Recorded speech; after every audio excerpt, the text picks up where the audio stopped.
हम सौरभ कर्ण आई एकटा उपनयन का बाबा के गीत सुनाबै छी। धन्यवाद। चैतहि बबुआ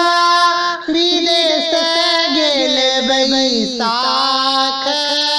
पहुँच गेल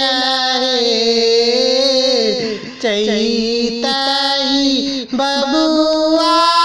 विदेश गेल बैसाख पहुँच गेल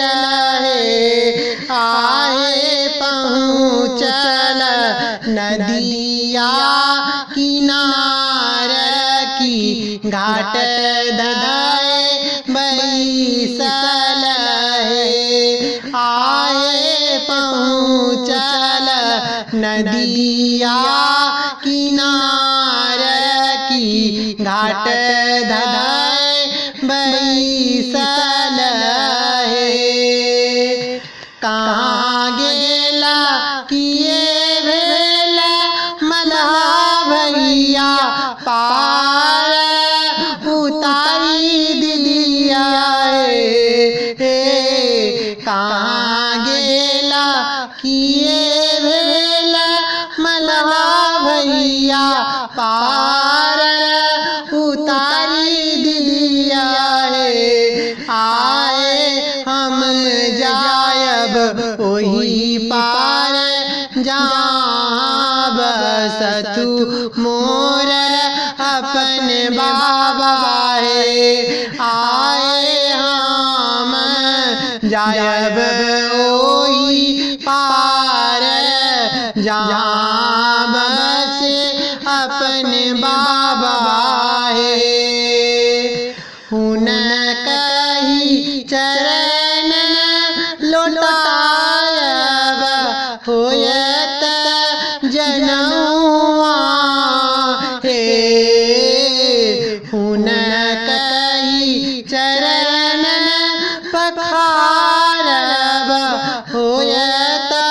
उपनयन आए और जायब ओई राज जहाँ बसु अयब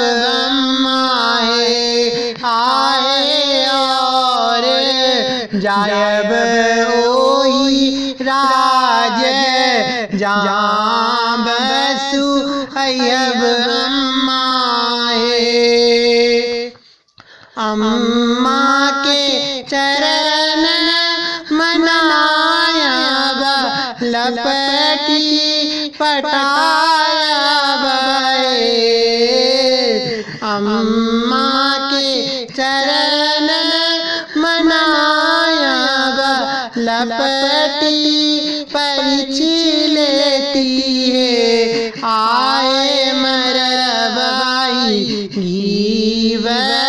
ढरकी गेल स्वर्ग की जोत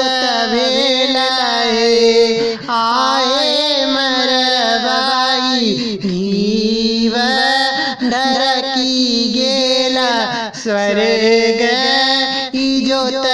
भेल आए स्वर्ग के पितर सब आनंद भेल आब वंश बढ़त आए स्वर्ग के पितर सब आनंद भेल आब वंश बढ़त